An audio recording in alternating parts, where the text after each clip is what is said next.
For Jinx High Schoolers, quarterback turned Hollywood actor returning to his alma mater today. Yes, Brian Presley is kicking off the rollout for his new film, The Great Alaskan Race. That's going to hit theaters on October 25th. He directed, wrote the film, and even stars in it. And he is joining us now. Good morning. Thank you so much for coming. That's the way to do it when you write your own part in, man. Yeah, yeah, I guess. That's one way to do it. All right. Good job. So, Jinx High School graduate. So, when you were growing up and in school, is this what you always wanted to do? I mean, you were playing football. Was this in the kind of the back of your mind? You know, my mom reminded me last night at dinner that when I told her, I was about a junior in high school when I said, hey, I think I want to go try to be an actor. And she came home from Barnes & Noble with books on why not to go into this business.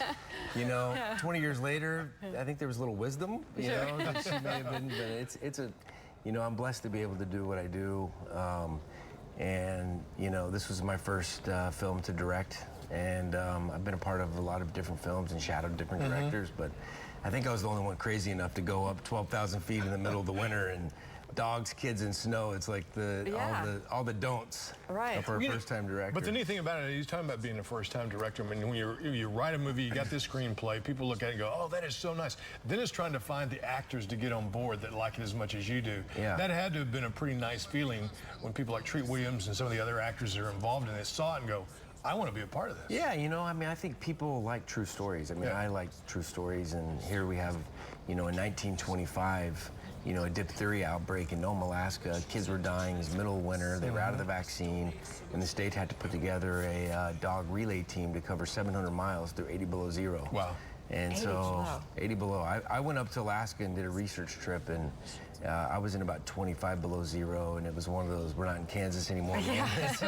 And but yeah, I mean, you have to have, it's a different kind that lives up there year round. I was going to say that. I mean, for your first directorial debut, you choose to go up and do so. Why not say something like, I think I'll do something set in modern day Jinx, Oklahoma. That might be easy, but it had to be daunting. Yeah, no, it was definitely had its challenges. I mean, we shot most of it up in Silverton, Colorado, but we were in the elements. I mean, there was nights we did night shoots. It was below zero, and I mean, I'd crawl back to my hotel, turn the bath on, and just jump in. And, Thaw out a little. It was cold. It was cold. Well, I watched the trailer for the film yesterday. Fascinating, because it is based on a true story. And if you're familiar with the movie Balto, the animated about the dog, I guess that he was a real character. Yeah, Balto. This is the true live-action story of Balto and Togo. You know, Balto. Most of the mushers covered, you know, 50 to 100 miles.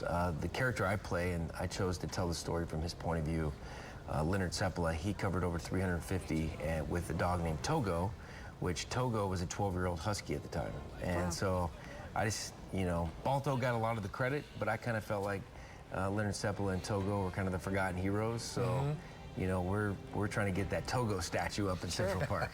So I got to ask you though, Brian, when you go to talk to the kids today at Jinx, are they going to get the positive treatment, or are they going to get the books that your mom handed you? You know, Hollywood it's a tough business. I mean, I started off in soap operas, and you know, I knew you looked familiar.